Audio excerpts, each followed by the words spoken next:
given epinephrine, given this, given that, given the other, shock again, start the routine again, go to the advanced cardiac life support protocols, and the doctor's there, the nurses are there, all doing the things, and after 45 minutes, the body has never responded once.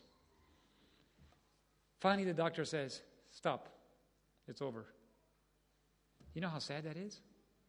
I've never seen somebody who was brain dead ever come to life again. And yet, Jesus is saying, raise the dead. So he takes you from your job. He sends you out to do the impossible, right? Is that what he did here, the impossible? And then, to make matters worse, he says in verse 9, provide neither gold nor silver nor brass in your purses. And in verse 8, he just finished saying, freely have received, freely give. He doesn't even let them charge for their services. He makes them go out there and raise the dead and heal the lepers and says, don't charge anything. This is so strange to our way of thinking. I thought it was about raising money. I thought it was about making sure that you could at least generate enough income so you can keep going. Wouldn't you think that?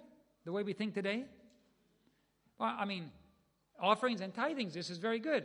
But when we have a service for the community, or when we do other things, we charge. Now, I've been saying that we really shouldn't copyright our sermons, unless, of course, you make them up yourself. If it's a human creation, feel free to copyright sermons. But if it's a message from God, God never copyrights sermons. I just filmed a series at Warunga Church, and I'm coming back on Monday to do another series for Hope Channel. And they just wrote to me today, and they said, we are not putting copyright on the DVDs because we want people to be able to copy them. I said, well, you can go even a step further. Write on it, copy freely. Jesus had a message, and it was supposed to be for free. If the disciples would have charged to heal a leper, the chances are they would have gotten the leprosy of their patient.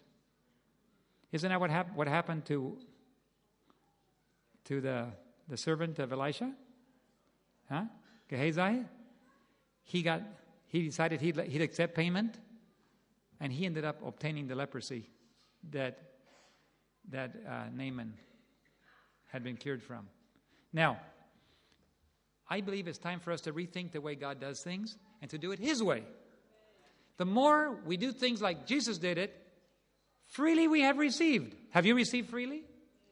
How many of you paid to get up this morning and breathe fresh air? Raise your hand.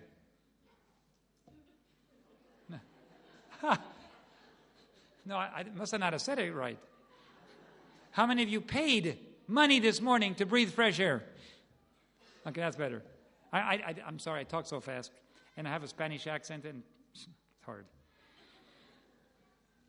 None of us paid any money this morning to breathe the fresh air. You stretched, your muscles, everything, free. God didn't charge anything. To drink water. Food we have to pay for because we live in a human system, but God didn't charge anything to bring water and rain. So God does everything for free. Now, when He tells the disciples not to charge anything, in Luke 22:35, when they came back, Jesus asked them, did you lack anything? What was their answer? Nothing, Lord. So this way of thinking is so strange to us today. And so I had finished working for 15 years and for the church. I was teaching in graduate business school for Andrews University, down in the Caribbean. And it was time to take our kids back to the States. They were getting older, and missionaries, when they're overseas, there comes a time when you say, well, children, we've been serving overseas for a long time, but it's you all need to kind of fit into your own country before you get too old. You got to be able to speak the language. You have to be able to read and write in English. You have to be able to feel comfortable in your own nation. So we're going to go home for a few years. So it was getting time for our oldest daughters to go back to the U.S., and we were making plans to go back. And then I realized, I'm not going to be a missionary anymore. Why? I've dedicated my life to mission work, and suddenly I'm going back to my home country, and I got to make a living somehow, but I haven't accomplished for God everything I wanted to. And then I started looking at it. I said, but if only I would have had more money, I could have done more. I've sat on union committees for years, and as we study the situation in hospital committees, we study, we realize that if we had at least mission hospitals, sometimes our hospitals in first world countries are doing good business, but the spiritual part is lacking sometimes. And we forget the reason we exist as an institution, by the way, is to be able to reach people. That's the only reason we exist. And if we forget why we exist for that, God is removing his blessings from people who forget that. Institutions are closing all around the world. Institutions that we considered solid, suddenly overnight find themselves closing. Why? I believe it's because we're forgetting our mission. No institution that forgets its mission dies. It always gets blessed.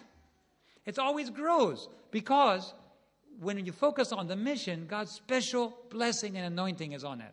So on every project you do, in every church, in every ministry, remember the reason you exist is solely for the purpose of finishing the work and preparing people for Jesus' second coming and honoring God in your life. And so